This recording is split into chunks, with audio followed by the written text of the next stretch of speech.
Released in 2010 for the PlayStation Network and Xbox Live, and developed by Ubisoft Montreal and published by Ubisoft and distributed by Universal Studios, it's Scott Pilgrim vs. the World, the game. What you're currently seeing on screen is the PlayStation 3 version of the game. It's also available on Xbox Live for the Xbox 360, or it was, but I'll get into that later. Based off the movie of the same name, minus the game. Anyways, in Scott Pilgrim, you play as Scott Pilgrim, and insert friends, as you set out on a quest to defeat your girlfriend's ex-boyfriends and girlfriend, for reasons I'm sure the movie gave reasons for. As for the game itself, it's basically a highly stylized clone of River City Ransom. You move through the streets, beating up whoever gets in your path with button combinations or objects you can find off enemies or on the ground. You can enter shops and restaurants to buy food or items that increase your stats and abilities. Notably though, the game also does feature online co-op, but I have no clue if this is still working though, as I had nobody to really play with, as well as some extra game modes such as a Battle Royale mode, which once again I had nobody to play with, but I'm assuming it's a versus kind of thing, as well as a dodgeball mode. But one thing of interest about this game, in December of 2014, for whatever reason, Ubisoft never renewed its license for Scott Pilgrim. And sure enough, the game was then removed from both the PlayStation Store and Xbox Live Store, meaning unless you already had this on your console's hard drive like I did, you can't legally get this anymore, making it more or less abandonware at this point. So with that being said, I also have no idea if the online functionality still even works. I imagine it would work fine if it's peer-to-peer based, but if there were servers, I'm sure they're offline now, sadly.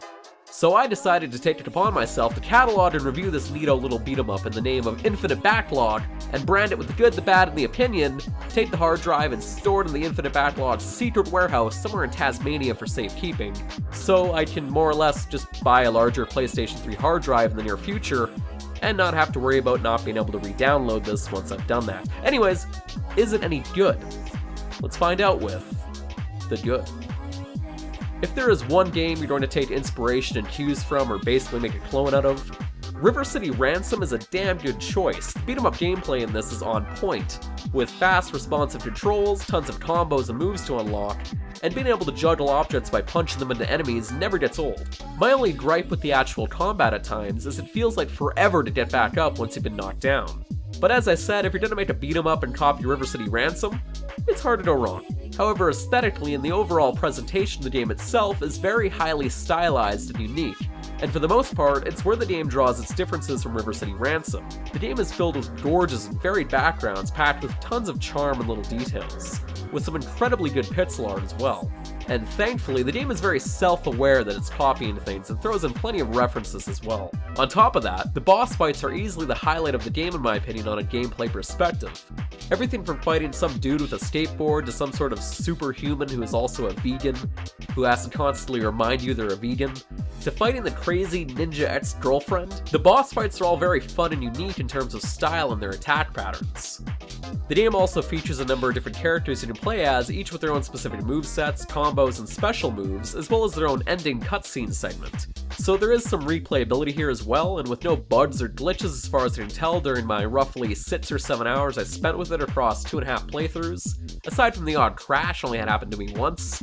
Finally, throw in an incredible soundtrack.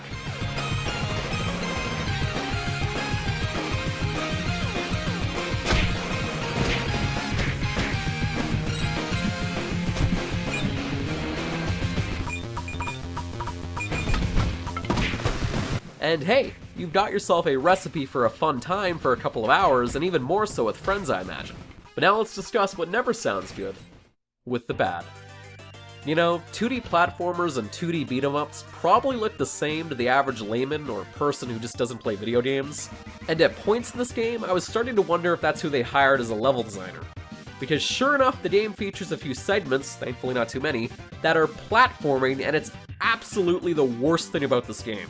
To add to that problem, for whatever reason, the movement has this weird, slippery, slidey nonsense going on, so whenever you let go of the D-pad, your character kinda slides a little bit. Throw in some speed upgrades you may have purchased earlier on, and then like I said, add this with a platforming segment, you've lost me. Don't get it. This is one of those games where I could see myself wanting to play this in the future, but then I think about this for a quick second, and I immediately abandon that thought. My next gripe, much more minor and probably more my own opinion, you become way too overpowered way too quickly and far too easily. You can basically grind the first level a few times, then if you buy an upgrade at the shop in the tunnel thingy, you'll then plow through this game like nobody's business. But with all that being said, now it's time I give the opinion. To be honest, I'm amazed a 2D beat-em-up in 2010 came out of a company like Ubisoft. But then again, look what ended up happening to it because of something they probably decided on. So maybe it shouldn't surprise me? And all things considered, it's River City Ransom with a fresh coat of paint and a movie deal thrown in. Mind you, with some great boss fights. But then again, somebody at Ubisoft saw a 2D beat-em-up and figured it should have platforming, so maybe I shouldn't be amazed this came out of Ubisoft at all. Oh well, now it's time for my rating. Kim is a cutie patootie out of 10.